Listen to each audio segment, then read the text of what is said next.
we are going to discuss a very important topic, and it is very beautiful topic as well. It is the heat affected zone. So heat affected zone, there are a lot of doubt people have in this, because what is actually the heat affected zone when we are doing welding, right? So what is actually the heat affected zone? And a lot of time questions are coming from this area as well in gate, that what kind of structure will be formed in which zone of the of the heat affected, or in the welding areas, right? Coming to here, first of all, there will be a space over here, there will be an angle space over here, in which we are going to fill the molten metal, right? Actually, it's not a molten metal, it's you are having an electrode over here, or you'll be having a filler material. So it will fill entirely into this cavity, right? And the area below this surface is known as penetration, right? It is the penetration, and the length it goes inside the your cavity is known as a depth of penetration, right? And this area above the surface of the base metal is known as reinforcement. So this reinforcement part is anyhow removed by machining processes or grinding processes, right? And so this part is removed, so we don't have to worry about it. Means whatever it is going to be, it for getting a smooth surface, we will remove this reinforcement part, right? So when you fill the metal into this cavity, the metal starts to solidify, right? The molten metal will start to solidify, and the temperature difference in this reinforcement part will be more. What will be the temperature difference? It will be T pouring, right? The temperature over here is your actually T pouring minus T ambient, because this liquid metal over here will have T pouring temperature. So your temperature difference is going to be T pouring minus T ambient, right? So pouring temperature remains equals to T melting point temperature plus del T. Okay, so you have to tell me that what is this del T. If you know, then write in the comment box. Otherwise, tell me what is this del T. Okay. Otherwise, in the end of the video, I will give you the concept of what is this del T. Okay, so T pouring temperature is T melting point and plus del T. Okay, and this is your temperature difference. So this will be maximum because this temperature is very high. T pouring temperature, that will be very high temperature, and this ambient temperature will be the atmospheric conditions, which will be low. So this temperature difference will actually be very high. Okay, so the temperature difference over here is very high. That's why the solidification first starts in this process and solidifies with a faster rate. So when the area over here, the reinforcement area solidifies with a faster rate, then it will have what? It will have fine grain structure. Anything that solidifies at a faster rate will have a closely packed fine grain structure. So this is very closely packed fine grain structure. Okay, in the entire reinforcement part, there will be very closely packed fine grain structure, and the fine grains are more brittle, but have good strength. Okay, they are very strong but brittle. We have to remember these properties. And uh, if we see the part below the reinforcement, that is the penetration part, in that region our uh, directional cooling takes place. Why? Because the part at the center will solidify at the last. Okay, the part at the center will solidify at the last, because it has more heat in it. And what we see, that the um, molten metal that is filled in this cavity will have transfer its heat through this base metal by means of conduction. Means constantly the heat will be being transferred into the base metal by means of what? Conduction. Okay, so heat is being transferred in this way, the same structure will be formed on this side as well. So heat is being transferred in this way. So when there will be a direction of heat transfer, then columnar grain structure will be obtained. That is columnar grain structure. So directional cooling, whenever there's directional cooling, there will be columnar grain structure. Remember this will be directional. They have its properties in columnar grain structure. Okay, and in this excuse me, and in the center we have equiaxed grain, right? Equinox grain means this grain will will solidify at the last, when everything is solidified around, then at the last this heated region, this excessive heated region will solidify at the last. Okay, means the last heat transfer will take place from this section, this equiexed grain, we call it equiexed grain. Okay, then what we have after this is actually our heat affected zone. So this was about the weld bead, the weld pool, which we were talking about, and this zone is fusion zone. Okay, because the fusion takes place in this zone, that is the joining of the metal actually takes place in this zone. But this is the heat affected zone. What our aim is that we want to reduce this heat affected zone, because uh, because the heat affected zone changes the mechanical properties of the base metal. I'll tell you how. So basically, यहाँ पर we have quartz grain structure. This is the quartz grain structure that we are having over here. How we are going to get coarse grain structure? Because this part of the base metal will be constantly in contact with the heat. Okay, will be constantly in contact with the heat, and even when the arc is moving forward, but this liquid metal over here will be transferring its heat by means of conduction, and it will pass through this area, right? It will pass through entire of this area to go into the atmosphere, right? So this part of the base metal will be heated for a longer period of time.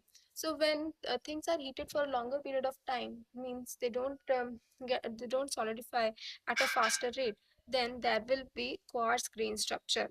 Okay, there will be quartz grain structure, and these quartz grain structure are very large size molecules, and they have a number of annular spaces between them. Means they are far from each other. They are very far from each other.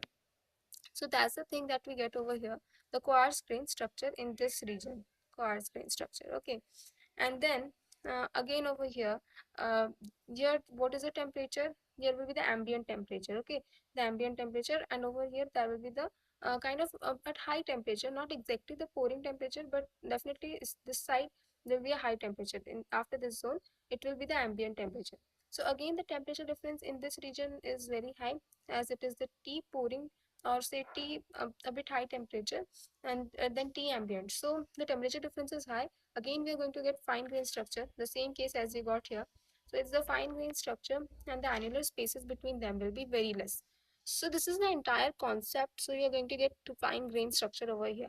Okay, and this is what we call the heat affected zone. So the thing over here is that the heat affected zone, we are getting a different kinds of grain structure. This is coarse grain structure, this is fine grain structure. And if we see the graphs, the strength, the strength of the equiexed will be the lowest, because it solidifies at a very slow rate. I know that the fine grains have the highest strength, so the graph will be this way, because the fine grains are being formed in this area. So the strength for the fine grains will be maximum, whereas the equiexed grain will have minimum strength. And if we see the ductility, so the ductility will reduce in this way, means equiexed grain will have highest ductility, and fine grains will have lowest ductility, means fine grains will be more brittle.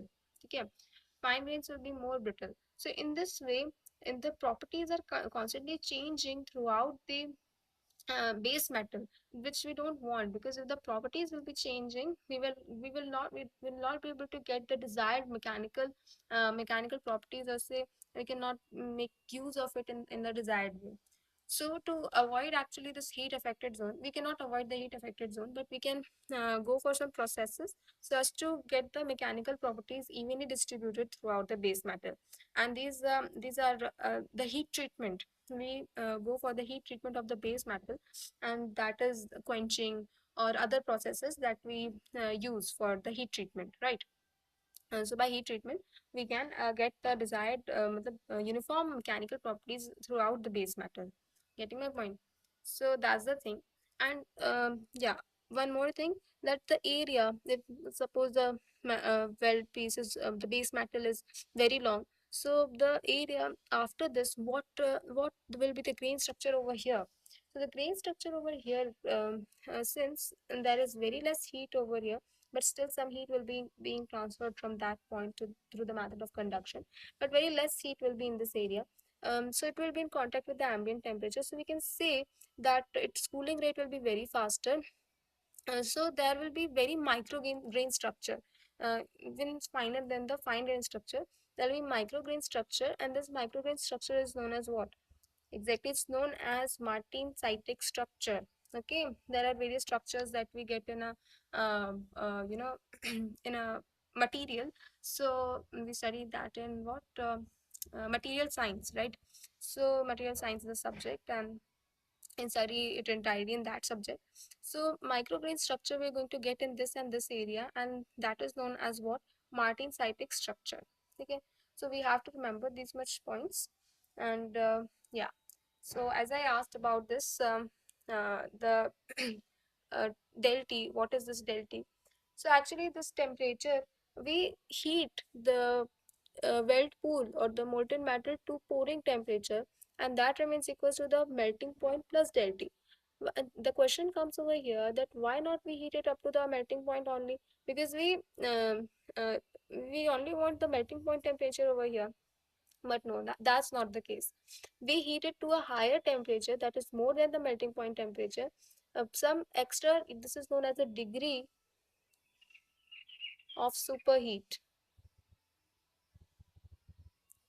This is known as a degree of superheat. So we heat it to a temperature higher than the melting point temperature, because we supplied some degree of superheat so that it does not immediately just solidify as soon as it comes in contact with the atmosphere.